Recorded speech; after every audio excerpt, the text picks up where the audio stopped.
Okay, so my name is Oliver, and I'll be talking about gun violence and how it would benefit the society in the U.S. if it's regulated. Okay, so my three reasons are that shootings have become more frequent and deadly over time. The rate of gun deaths is lower outside of the U.S. Due to the regulation, and misinterpreting the Second Amendment may be dangerous for the society. So my first point is that shootings have become worse over time. To start on my first reason as to why shootings have gotten worse, I'm going to take you back to last year on October 1st, where a shooting took place in Las Vegas at a music festival. From the 32nd floor of the Mandalay Bay resort, Stephen Paddock shot at thousands of people at the crowd of the music festival and injured about 500 people and killed about 59, including himself. It is considered one of the most deadly shootings in history. Considered one of the most deadly, if not the most deadly, in the history of the United States. After this devastating event, the government officials have not taken action for regulating guns.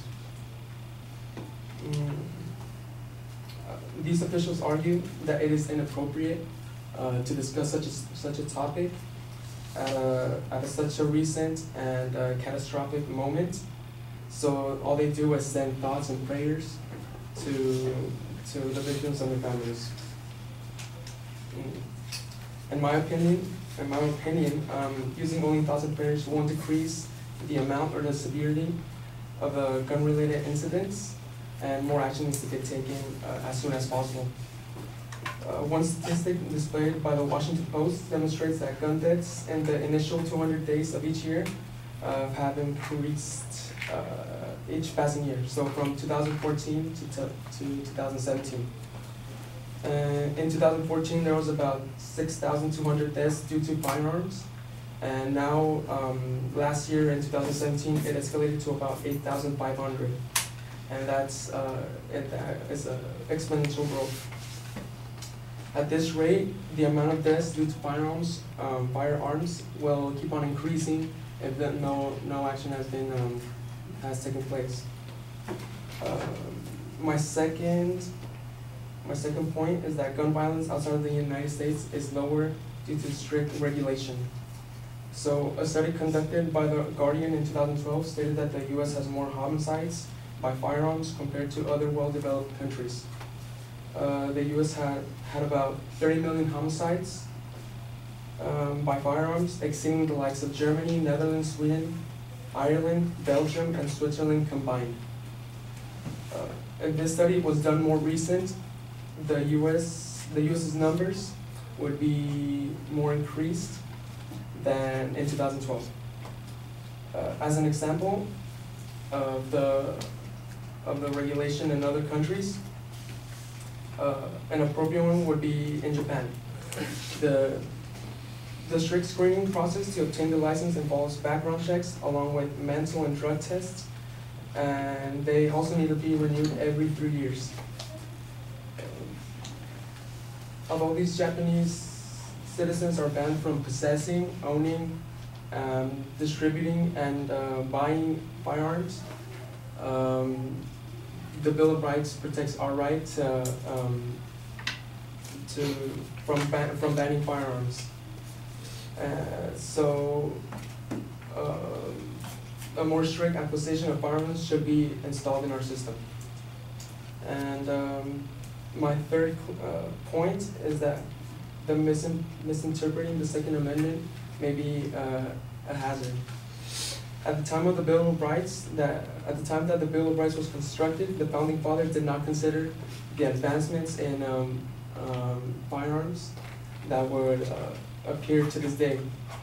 So assault rifles and automatic weapons are not the same thing as muskets, and are a lot more dangerous.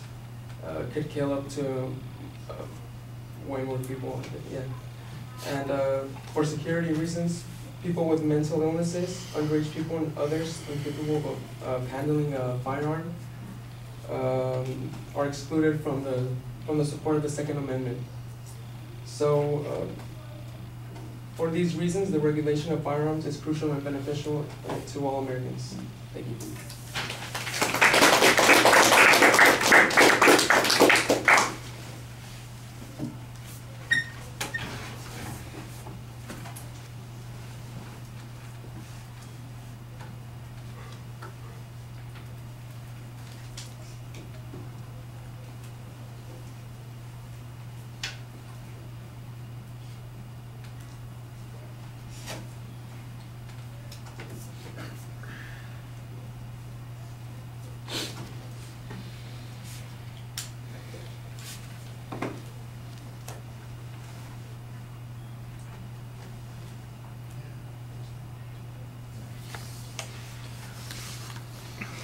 Right, Oliver, whenever you talk about gun control issues, I think you can pretty much assume that there's a controversy there, so that's not too hard to develop. The contents of the speech are previewed for us. That I thought was fine. You did the same thing that everybody, I won't say everybody, but several people have done. I've told you not to do. You got to kind of pay attention to me. Don't phrase it as a question, how this is going to work. I'm not even sure that you actually had a propositional statement. I knew generally what you were trying to make an argument for, but I couldn't tell you exactly what your proposition was. So because you phrase it as a question, because it's not very specific, that's a problem. Organizationally, you signpost the supporting points as you go through. That's okay. Sometimes there are claims. Sometimes it's just data that you're presenting, and you need to make an inference. There is...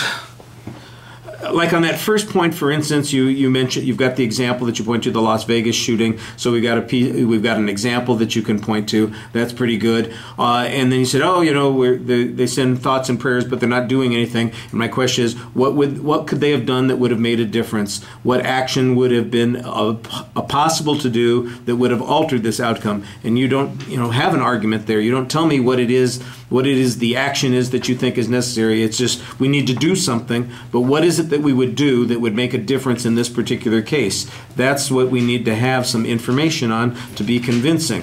On the second point, you basically say it's the regulation that creates these problems, and I think that that's the key argument in your position, that you're saying that the difference is that there's a lack of regulation, but you don't tell us that there's a lack of regulation. I don't have any data evaluating the regulations that we have, saying that they are inadequate in any way, that we don't have enough rules to address those issues, that they aren't closely enforced. That's the kind of stuff that should fill this argument. I get a comparison to Japan, and you tell me what Japan's requirements are.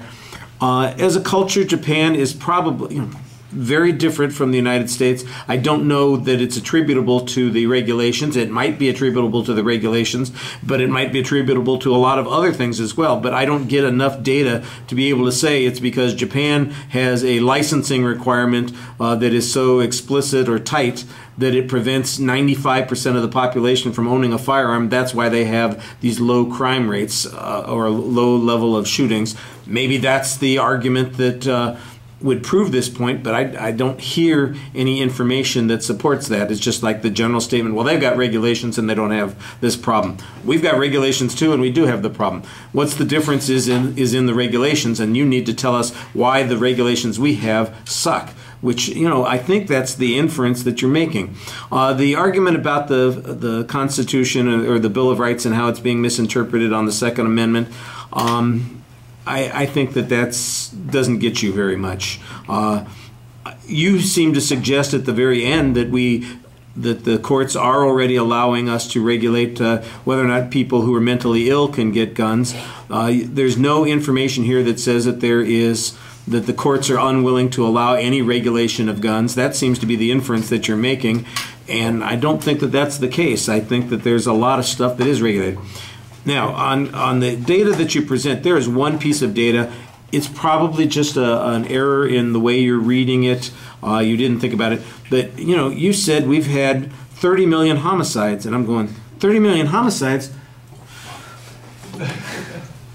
That's a lot of people.